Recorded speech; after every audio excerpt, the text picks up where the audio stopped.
देख रहे हैं एनएनसी न्यूज। 10वीं जमात के इम्तिहानात में स्टूडेंट्स को 5 मिनट का ग्रेस टाइम। 18 मार्च से सालाना इम्तिहानात का आगाज। एसएससी बोर्ड से तमाम इंतजामात मुकम्मिल। एसएससी बोर्ड ने एक और अहम फैसला करते हुए 10वीं जमात के सालाना इम्तिहानात में 5 मिनट ताखिर से पहुंचने वाले स्टूडेंट्स को इम्तिहानात तहरीर करने का मौका फराहम करने से इत्तेफाक किया है। इसके बाद पहुंचने वाले तुलबा को इम्तिहानी मरकज में दाखिल होने की इजाजत नहीं दी जाएगी।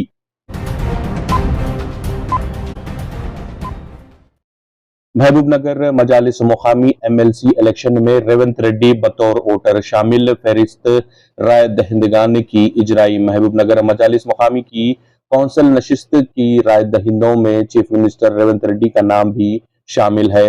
मजलिस मकामी की कौंसिल नशिस्त का जमीनी चुनाव 18 मार्च को मुकर्रर है और इस सिलसिले में राय दहिंदगान वोटर्स की फहरिस्त जारी कर दी गई है।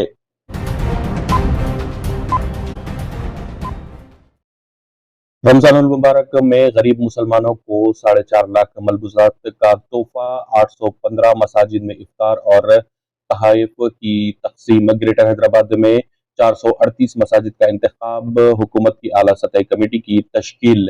रमजानुल मुबारक के मौके पर हर साल की तरह रियासत भर के गरीब मुसलमानों में हुकूमत की जानिब से मलबूसात का तोहफा पेश किया जाएगा। हुकूमत ने मलबूसात तकसीम के सिलसिले में आला इख्तियारी कमेटी तश्कील दी है।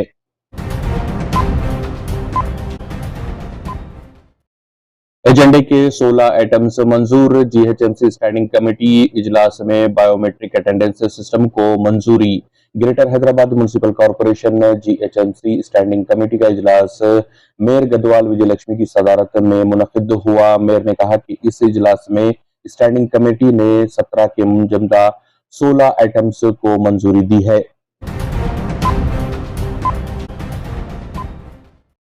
बीएसपी से बीआरएस की मुफाहमत सियासी मजबूरी। प्रवीण कुमार 3 नशिस्तों के हक में बीआरएस ने हैदराबाद और नागर कर्नूल का पेशकश किया। तेलंगाना में लोकसभा चुनाव के मौके पर बीआरएस और बीएसपी के दरमियान मुफाहमत को खतियत दिया जाना अभी बाकी है। बीआरएस ने लोकसभा की 2 नशिस्तों का पेशकश किया है जबकि बीएसपी कायदीन 3 नशिस्तों की मांग कर रहे हैं। बीआरएस के सरबराह के चंद्रशेखर राव से बीएसपी के रुकन पार्लियामेंट रामजी गौतम ने रियासती सदर आरएस प्रवीण कुमार के हमरा मुलाकात की।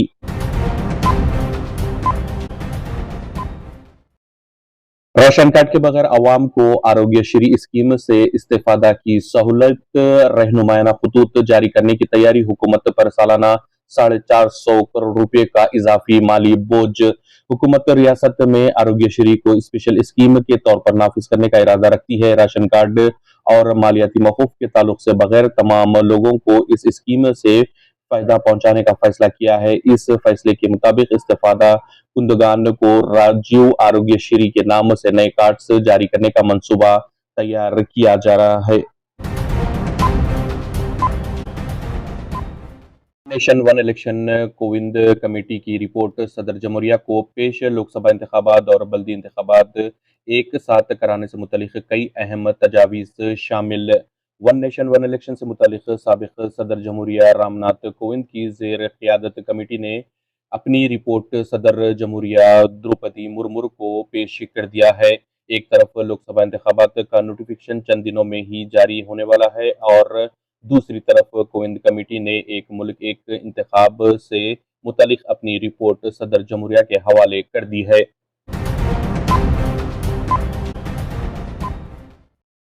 ज्ञानेश्वर कुमार और सुखबीर संधू नए इलेक्शन कमिश्नर्स। कांग्रेस कायद अधीर रंजन चौधरी ने पैनल पर सवाल उठाए।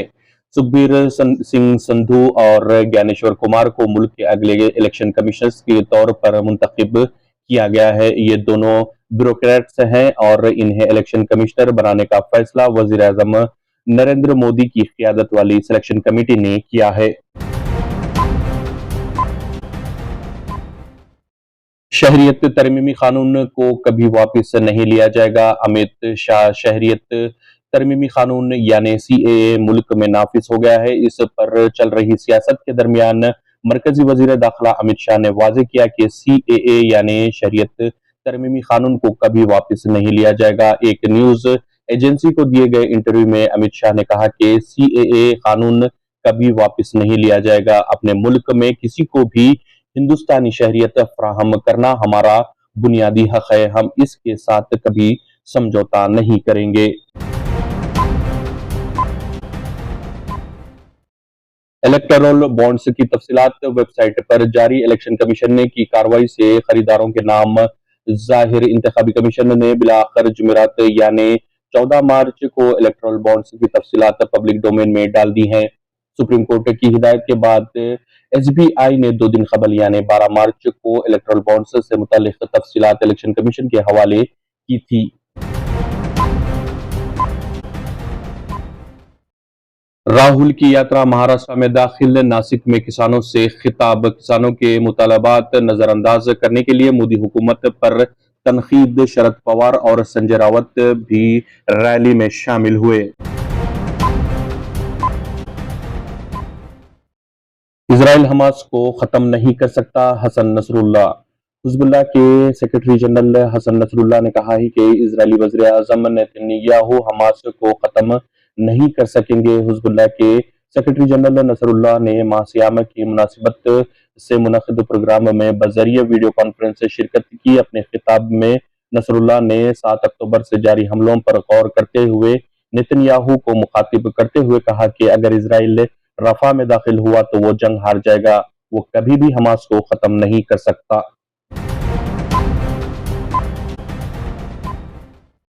रूस में आज सदारती इंतखाबात। पुतिन की कामयाबी का कवी इम्कान। रूस में सदारती इंतखाबात के लिए कल से 3 रोजा पोलिंग का आगाज होगा। 4 उम्मीदवारों के दरमियान मुकाबला होगा। ताहम यकीनी है कि 71 साला व्लादिमीर पुतिन ही एक बार फिर 6 साल के लिए सदर मुंतखब कर लिए जाएंगे।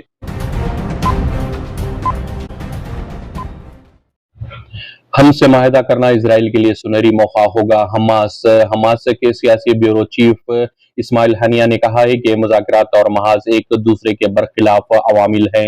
हानिया ने अपने तहरीरी बयान में कहा कि अमरीकी सदर जो बाइडन का मौक़िफ़ इस वक्त तब्दील हो रहा है, मगर गजा की आवाम को नस्ल कुशी और फाका कशी से बचाने के लिए मजीद कोशिशें करनी होंगी।